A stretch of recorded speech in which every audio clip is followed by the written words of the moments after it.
दोस्तों cricket rivalry की बात हो और उसमें हम 2000 की चैंपियंस ट्रॉफी में सचिन वर्सेस मैकग्राथ के बैटल की बात ना करें तो ये उनके महानता के साथ नाइंसाफी होगी। Important thing is the frame of mind. He's got his gloves off here. We'll have to take a look if the ball hit him in any way. Sachin के करियर में जो घटा है वो सब तो एक हिस्ट्री है और उस हिस्ट्री से पर्दा हटाना ये इम्पॉसिबल है क्योंकि सचिन ने 2 जनरेशन में खेला है और सचिन तेंदुलकर की बात यहाँ पर नहीं की जा सकती। लेकिन जिस दौर में सचिन खेले हैं उस दौर में उनको टफ कंपटीशन देने वाले बॉलर्स की बात तो की जा सकती है और इससे ये बात साफ होती है कि खेल से बड़ा कोई नहीं होता है। तो चलिए इस रोमांचक वीडियो को बिना किसी देरी के शुरू करते हैं। Battle between weights.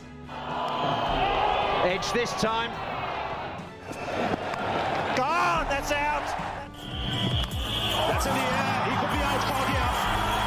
In fact, there's so many guys who've got the courage and their convictions to charge Glenn McGrath. Glenn McGrath की राइवलरी क्रिकेट के सबसे क्लासिक एग्जांपल में से एक है जहां पे 2 लेजेंड्स अपने अपने रोल में बेस्ट थे, सचिन तेंदुलकर और जब भी आमने सामने आते थे तब एक हाई लेवल कंपटीशन देखने को मिलता था। सचिन को दुनिया का सबसे टेक्निकली साउंड बैट्समैन माना जाता है और मैकग्राथ को लाइन और लेंथ के साथ पिन पॉइंट एक्यूरेसी के लिए माना जाता है। मैकग्राथ की सबसे बड़ी खासियत ये थी कि वो पेस पर ज्यादा डिपेंड नहीं करते थे बल्कि अपनी कंसिस्टेंसी और स्मार्ट बॉलिंग के लिए जाने जाते थे और वहीं सचिन फास्ट बॉलर्स के खिलाफ फुटवर्क और टेम्परामेंट बहुत ही स्ट्रॉन्ग था। जब सचिन और मैकग्राथ का आमना सामना होता था तो एक फुल धमाका पैकेज बैटल होती थी। सचिन तेंदुलकर अपने पूरे करियर में शानदार टेक्निक के लिए मशहूर थे, चाहे वो स्विंग हो या सीन बॉलिंग के खिलाफ अपना टेक्निक एडजस्ट करने में महारत हासिल थी और ग्लेन मैकग्राथ के खिलाफ भी सचिन ने अपनी स्ट्रेटेजी बहुत ही ध्यान से बनाई थी। मैकग्राथ ऑफ स्टंप के बाहर टाइट लेंथ रखते थे ताकि बैट्समैन ड्राइव करने के लिए मजबूर हो जाए, लेकिन सचिन ने पेशेंस के साथ काम लिया और अपनी वीकनेस को मिनिमाइज किया। मैकग्राथ की मोस्ट कॉमन स्ट्रेटेजी सचिन के खिलाफ थी उन्हें ऑफ स्टंप्स के बाहर बॉल खेलने के लिए मजबूर करना कि सचिन गलती कर बैठे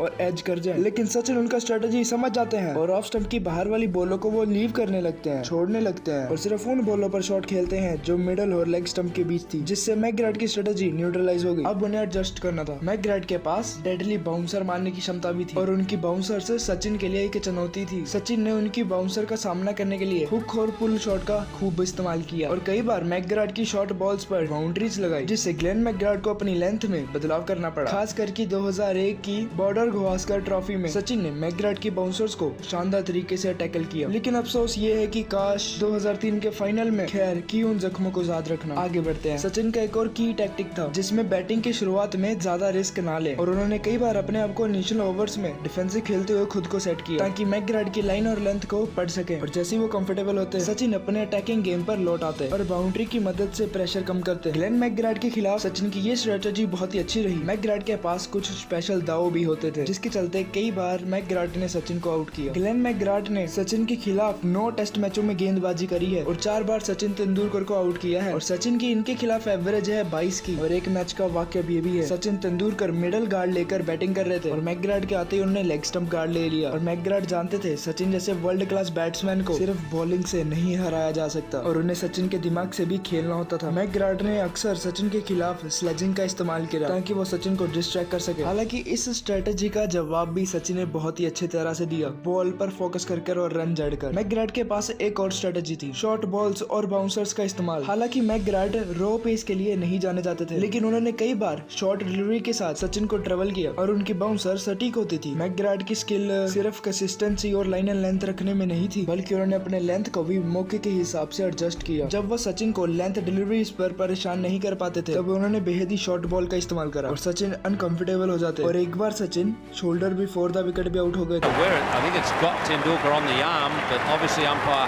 1999 के वर्ल्ड कप सुपर 6 स्टेज में सचिन और मैकग्राथ का सामना हुआ और ग्लेन मैकग्राथ ने सचिन को सिर्फ 0 पर आउट कर दिया। सचिन मैकग्राथ के एक शानदार डिलीवरी पर कैच दे बैठे और मैकग्राथ की बॉलिंग ने भारत की बैटिंग को ट्रबल में डाल दिया और ऑस्ट्रेलिया ने ये मैच आसानी से जीत लिया। और 2001 की बॉर्डर गावस्कर ट्रॉफी में कोलकाता में हुए टेस्ट में मैकग्राथ और सचिन ने दोनों ने अपने स्किल्स का बेहतरीन प्रदर्शन किया। 2003 के वर्ल्ड कप फाइनल में ऑस्ट्रेलिया और इंडिया आमने सामने थी और सचिन और मैकग्राथ की एक और बड़ी भिड़न देखने को मिली और ग्लेन मैकग्राथ ने सचिन को जल्दी आउट कर दिया और सचिन तेंदुलकर टूर्नामेंट के टॉप स्कोरर होने के बाद भी फाइनल में जल्दी आउट हो गए। मैकग्राथ ने ऑस्ट्रेलिया को जीत की ओर बढ़ा दिया। हालांकि इस वर्ल्ड कप के दौरान सचिन का परफॉर्मेंस शानदार रहा और उन्होंने प्लेयर ऑफ द टूर्नामेंट का अवार्ड जीता। दोनों ही खिलाड़ियों पर एक तरह का दबाव हमेशा रहता था, to perform better than last time. McGrath हमेशा बिलीव करते थे कि अगर वो सचिन को जल्दी आउट कर दे तो बाकी इंडियन बैटिंग लाइनअप पर प्रेशर आ जाता है। वो जानते थे सचिन को सिर्फ फिजिकल स्किल से नहीं बल्कि मेंटल गेम से भी हराना होगा। कई बार उन्होंने स्लेजिंग का इस्तेमाल करा ताकि सचिन को एक गलती के लिए उकसाया जा सके। दूसरी ओर सचिन को अपने कामनेस और फोकस के लिए जाना जाता था। मैकग्राथ की प्लानिंग और स्लेजिंग को अपने आप पे हावी नहीं होने देते और सचिन के लिए सबसे इंपॉर्टेंट चीज थी अपनी बैटिंग पर फुल फोकस करना। लेकिन मैकग्राथ की प्लानिंग भी काफी खतरनाक होती थी, जैसे कि फील्डिंग कुछ और बॉलिंग कुछ और जिसके लिए बैट्समैन को मेंटली हर एक बॉलिंग के लिए रेडी रहना होता था। सचिन और मैकग्राथ की रिवलरी ने क्रिकेट को कई आइकॉनिक मूवमेंट्स दिए हैं। सचिन ने अपनी बेहतरीन बैटिंग से कई बार मैकग्राथ के प्लान को फेल करा और मैकग्राथ ने कई मैचेस में अच्छी स्ट्रेटेजी के चलते सचिन को डिसमिस करा। सचिन और मैकग्राथ की रिवलरी ने एक बात साफ कर दी कि क्रिकेट सिर्फ स्किल्स का गेम नहीं है, स्ट्रेटेजी भी भरपूर काम आती है और सचिन वर्सेस मैकग्राथ बैटल हमेशा क्रिकेट लवर्स के दिलों में रहेगा। तो दोस्तों एक उम्मीद करता हूँ कि शायद से आपको ये वीडियो अच्छी लगी हो तो एक लाइक जरूर से करें और चैनल को सब्सक्राइब कर बेल आइकन को ऑल पे जरूर से कर दें और इस वीडियो को शेयर करना मत भूलें।